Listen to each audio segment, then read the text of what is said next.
House Oversight Committee, Kurt Bardella. He is now an advisor to the DNC and DCCC. And Kurt, your latest op-ed for NBC Think is entitled From DeSantis to McCarthy to Trump, a week that defined the GOP-Democrat divide in 2022. And you write in part this: I don't think I've recently experienced a span of days that quite so neatly captures the difference between being a Democrat and being a Republican in today's America.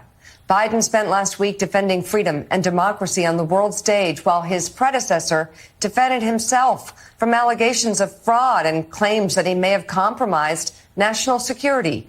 Republican governors plotted to fly human pawns to Martha's Vineyard, while Democratic governors unveiled measures to combat the climate crisis. The GOP has had other bad weeks in the past, and so has the Democratic Party.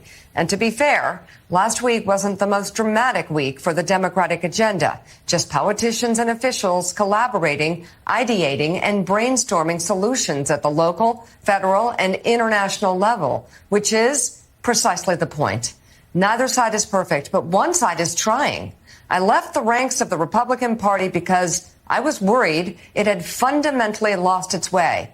Looking back, I have never been more convinced I was right. Well, it has fundamentally lost its way. What was defined as conservatism when I was running for Congress, when I was in Congress, it's just no longer the same thing. It's the radicalism is crazy. We could talk about all of it, chapter and verse, but we've talked about it before. So my question to you, Kurt, is if, in fact, House Republicans especially, but the Trump wing of the Republican Party is, in fact, run by election deniers, freaks, radicals, why are all these races still up in the air? Why is it so close? Why could Republicans still have a big day on Election Day come the first Tuesday in November? Yeah, Joe, I remember back even when I was in Congress, when I thought about the Republican Party at that period of time, it was a party that was governed by substantive policy. That our system, when it works at its best, is when you have two competing sides trying to offer solutions to the problems. They might be differing solutions coming from different perspectives, but they're actual solutions. Now we have a party that's replaced that with conspiracy theories, with lies, with alternate realities. And what they have done is they have turned that into just a nonstop outrage machine that just funnels and talks to itself. And they invent these culture wars.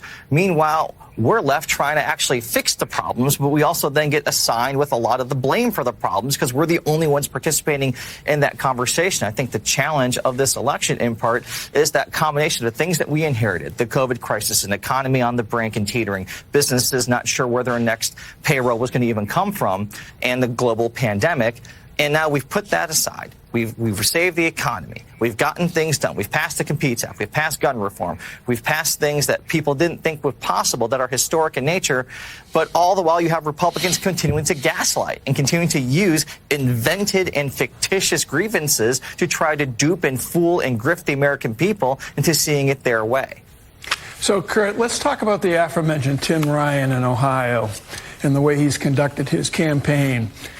Do you think that if more Democratic candidates for the Senate and the House across this country spoke to issues the way Tim Ryan speaks to issues, that they would have more success?